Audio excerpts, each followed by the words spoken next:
सभी भक्तों को मेरी राधे राधे। मैं प्रियाशरण पारासर स्वागत करता हूँ ब्रज महिमा के नए चैनल संत महिमा में। आज हम ऐसे अद्भुत संत भगवान के पास आए हैं जो कि अपने आप में बड़े तपस्वी हैं और यहाँ ब्रज में रह कर के निरंतर पिछले 14 सालों से भगवत आराधना कर रहे हैं। आज हमारे हृदय में कुछ प्रश्न हैं। आज उन्हीं प्रश्नों का समाधान करने के लिए हम संत भगवान के पास चल रहे हैं। तो आइए चलते हैं उन संत भगवान के श्री चरणों में और अपने प्रश्नों का समाधान आज उन्हीं के मुख से करते हैं। मैं एक बार आपको दिखा देता हूँ। यहाँ दूर से आप देख पा रहे हैं संत भगवान यहाँ कुछ अध्ययन में लगे हुए हैं।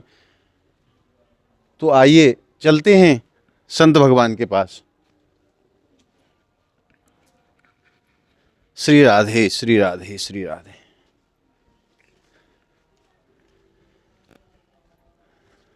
हमारे ब्रज में बड़ो ही सुंदर भजन गायो जाए। संतन के संग लाग रे तेरी अच्छी बनेगी, संतन के संग लाग रे तेरी अच्छी बनेगी, अच्छी बनेगी तेरी बिगड़ी बनेगी, होए तेरो बड़ भाग रे तेरी अच्छी बनेगी। तो आइए चलते हैं संत भगवान के श्री चरणों में। श्री राधे श्री राधे।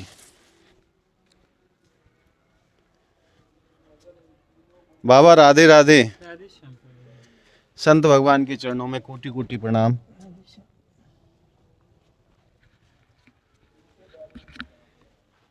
बाबा क्षमा करियो, आपको कष्ट दियो है, आपको साधना में व्यवधान दियो है, क्षमा करियो प्रभु।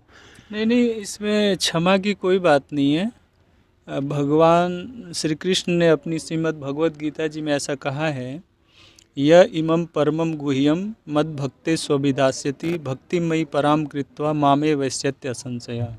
यानी जो मेरे इस गोपनीय गीता ज्ञान को यानी भक्ति के तत्व को मेरे भक्तों में बिना कुछ सकामता के, कुछ इच्छा के कहता है, तो कहते हैं भगवान उसको मैं निश्चित यानी प्रतिज्ञा करके कहते हैं मैं उसको निश्चित प्राप्त होता हूँ।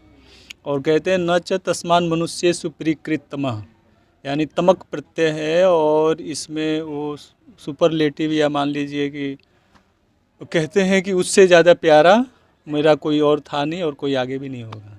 तो ये हमारा धर्म है कि खुद भक्ति करें और कोई भगवत इच्छा से, भगवत कृपा, श्री जी की कृपा जी का स्वरूप है, श्री जी आता है तो उसको भक्ति का उपदेश करना हमारा धर्म है। आप जो देख रहे हैं संतों का कैसा सरल हृदय होता है। महाराज जी, मैंने जो व्यवधान किया उनकी पूजा अर्चना में, उसके लिए भी बाबा बुरा नहीं मानते हैं। महाराज जी, मैं आपके समक्ष आज एक आध दो जो मन के प्रश्न हैं उनको लेके उपस्थित भया हूँ और आपके माध्यम से मैं उन प्रश्नों को समाधान करना चाहूँ। पूछिए। मेरो सर्वप्रथम आपसे महाराज ये प्रश्न है कि गृहस्थ में रह के नहीं भगवत कृपा कैसे प्राप्त करी जाए, किस प्रकार के आचरण हम लोगों को करने चाहिए जिससे ठाकुर जी की कृपा हमें जल्दी से प्राप्त हो। भगवान ने गीता जी में भेद ज़्यादा नहीं माना है जी। भगवान तो ये कहते हैं ज्ञेय यानी जो गृहस्थ और विरक्त का भेद है उसको मिटाते हुए भगवान कहते हैं ज्ञेय स नित्य सन्यासी। कहते हैं कि गृहस्थ और सन्यास दोनों हैं, लेकिन नित्य सन्यास को भगवान अपने मत में बड़ा मानते हैं जी। तो नित्य सन्यास क्या है? ज्ञेय स नित्य सन्यासी यो न द्वेष्टि न कांक्षति।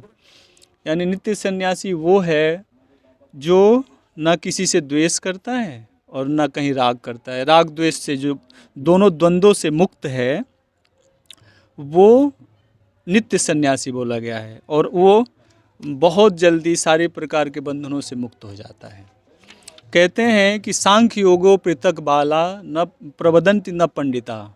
यानी गृहस्थ को और सन्यास को जो ज्ञानी लोग हैं, जो तत्व से जानते हैं, वो लोग फल रूप में एक ही मानते हैं, लेकिन प्रवदन्ति न पंडिता, बाला कहते हैं मूर्ख लोग इसको अलग अलग मानते हैं। क्योंकि जो गृहस्थ में भगवान कृष्ण जी को मिलेंगे वही विरक्त को भी मिलेंगे। भगवान कृष्ण दौड़े थोड़ी हो जाएंगे, जिस परमात्मा की प्राप्ति फल रूप में गृहस्थ को होगी वही सन्यासी को होगी, तो उसमें अंतर ही नहीं है। और रह गई बात कि ये लोग प्रश्न करते हैं कि हम तो गृहस्थी हैं, हम कैसे भजन कर सकते हैं, तो ये बिल्कुल गलत बात है।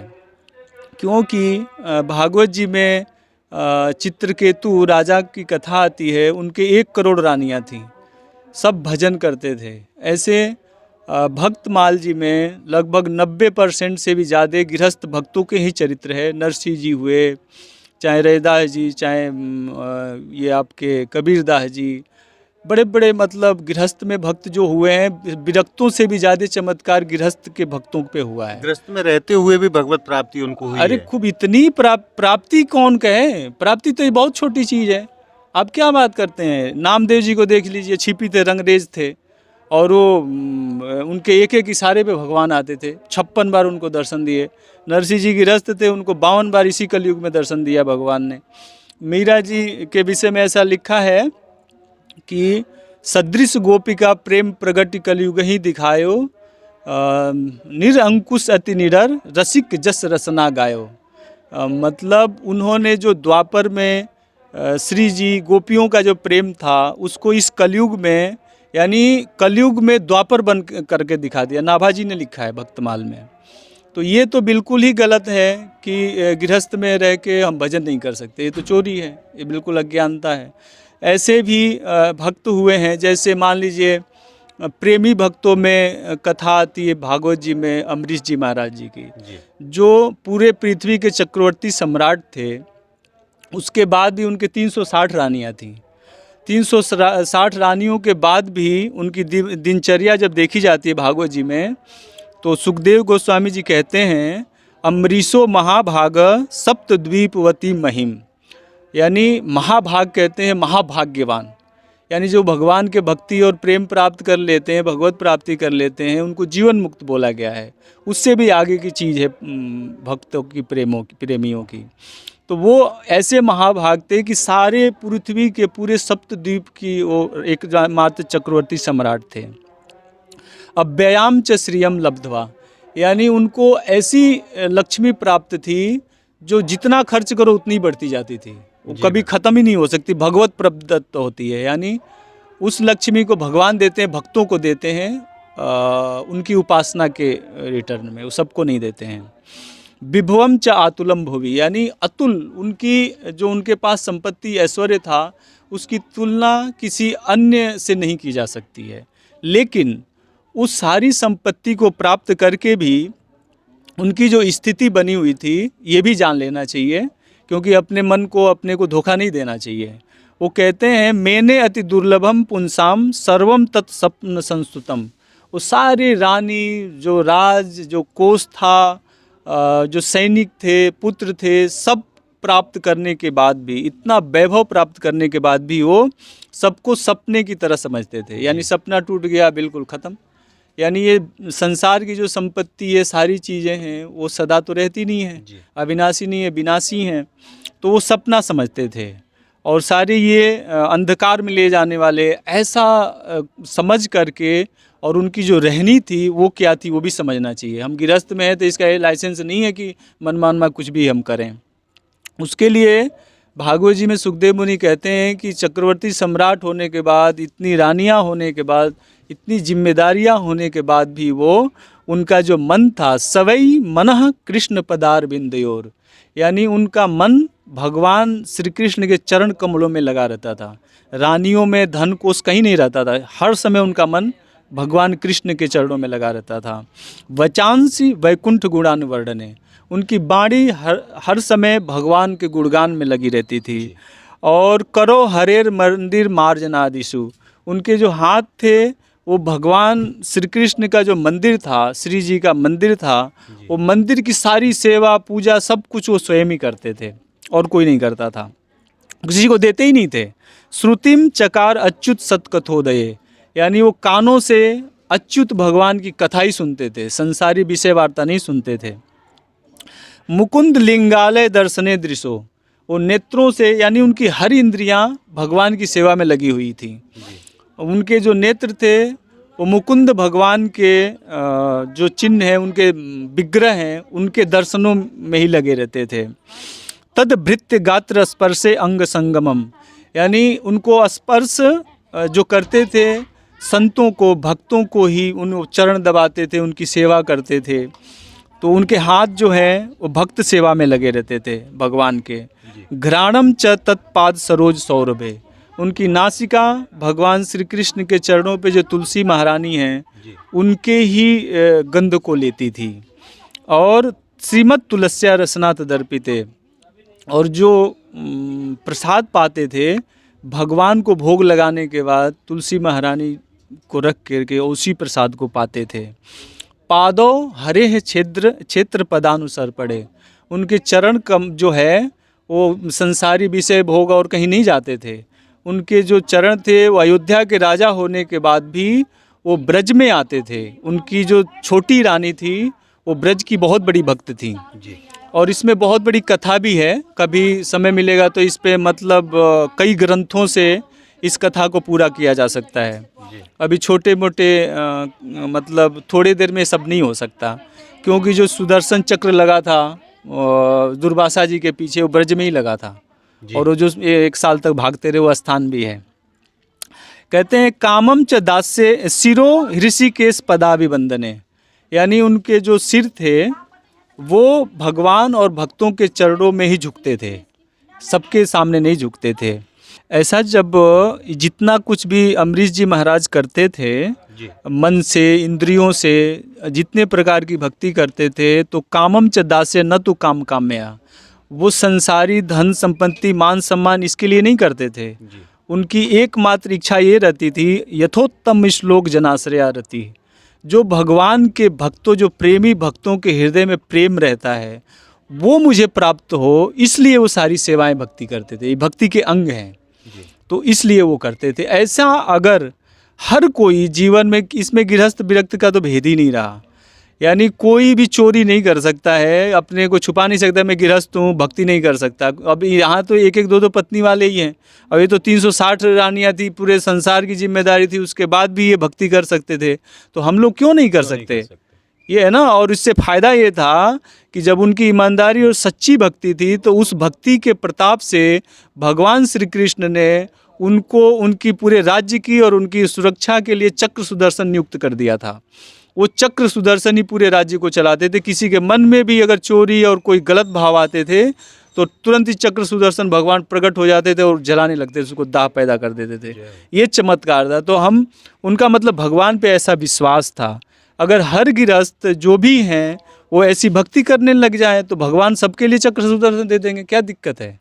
भगवान के तो विभु हैं, चिन्मय हैं, उनके पास अस्त्रों शस्त्रों की कमी थोड़ी है। बाकी आगे देखी जाएगी। प्रभु, एक निवेदन मैं आपके चरणों में और करूंगा जी, जो कि हमारे चैनल के कई भक्तों की तरफ से भी है और मेरी तरफ से भी है।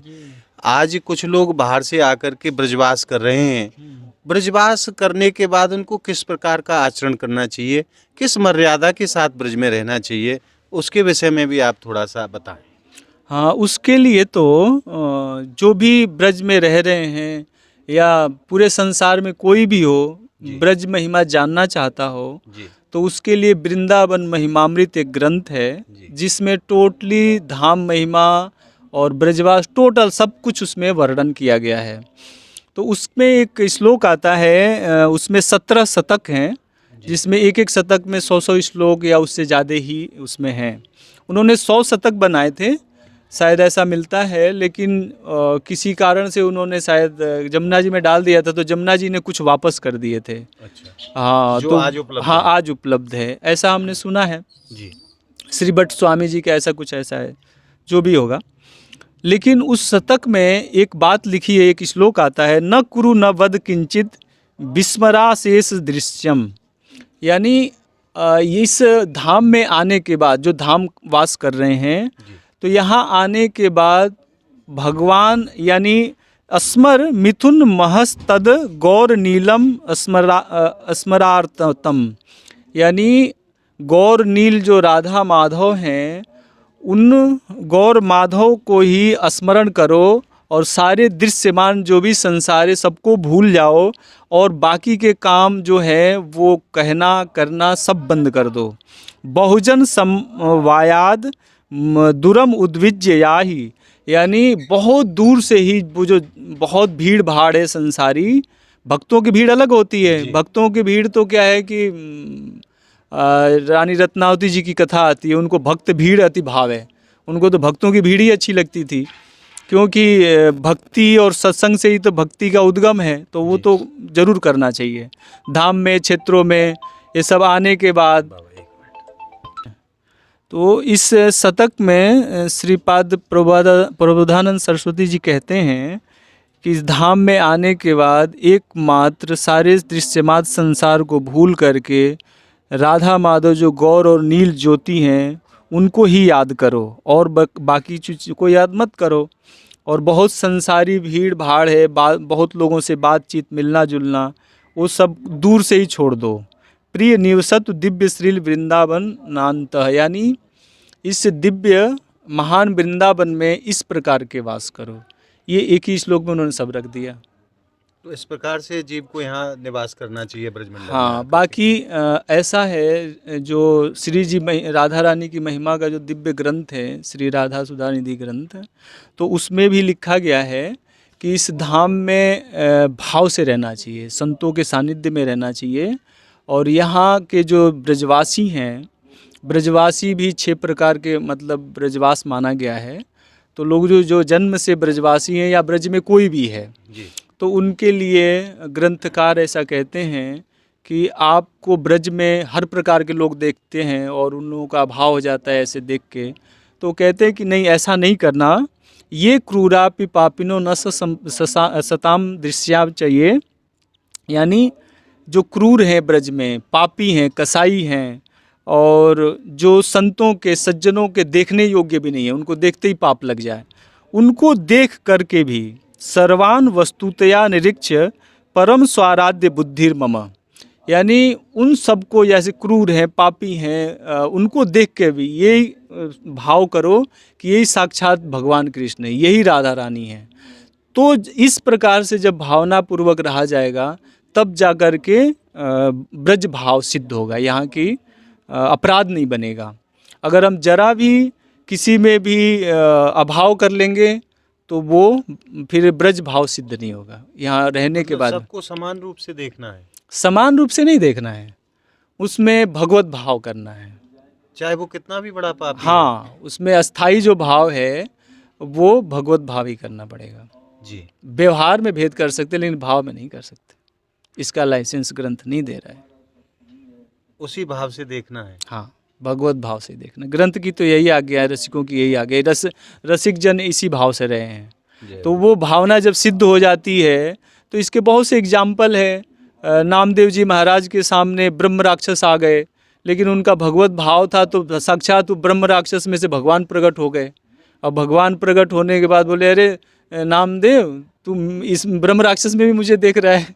उन्होंने कुत्ते में देख लिया, यहाँ तक कि छोटे से बच्चे थे, किसी गांव में जा रहे थे और तिराहा पड़ा तो गांव का नाम भूल गए, तिराहे पे भूल गए कि मुझे किधर जाना है। तो एक छोटा सा पत्थर पड़ा था, पत्थर से बोले मैं किधर जाऊं, तो पत्थर में से हाथ निकल आया, बोले इधर जाओ। तो जब भावना सिद्ध हो जाती है तो फिर वो सिद्ध कोटि के महापुरुष, उनके साथ हर समय कण कण में भगवान दिखाई देते हैं, चमत्कार हो जाता है। तो इसके बिना ब्रज भाव सिद्ध नहीं होगा ना, उसका कोई ऑप्शन ही नहीं, कोई रास्ता ही नहीं है। तो क्या मर्यादा क्या रखनी चाहिए महाराज? मर्यादा यही रखनी चाहिए, इससे बड़ी मर्यादा और हो ही नहीं सकती है कि ब्रज में हम जो भी ब्रजवासी हैं, यहाँ का कण कण लता पता, ग्रंथों में रसिकों की बाणियों में ऐसा वर्णन है कि यहाँ लता है, सखी रूपा हैं, यहाँ की एक एक रज कण में भगवान कृष्ण के चरण पड़े हैं, गोपियों के, रसिकों के, श्री जी के।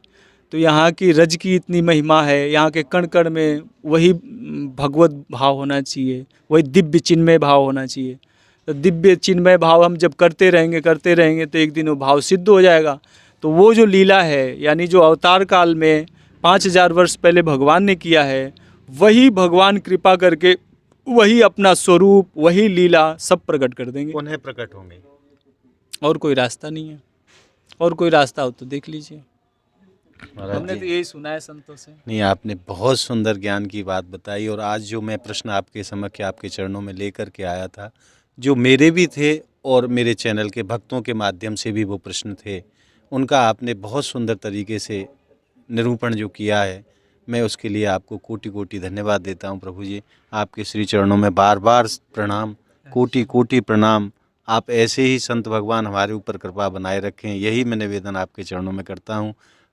आपको राधे राधे। राधे श्याम प्रभु। आज संत भगवान की वाणी के रूप में जो आपने अपने प्रश्नों के उत्तर प्राप्त किए, वो अपने आप में बड़े अद्भुत भाव हैं।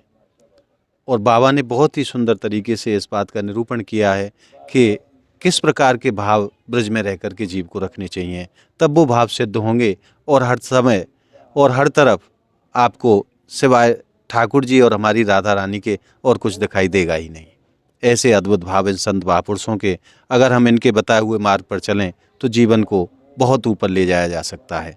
और ठाकुर जी की कृपा कोई बड़ी बात नहीं है प्राप्त करना। अगर इन संतों के माध्यम से, इनकी वाणी के माध्यम से हम उनका आचरण करें इनके कहे अनुसार, तो निश्चित रूप से हमारी किशोरी जी जीव के ऊपर बहुत जल्दी कृपा करेंगे।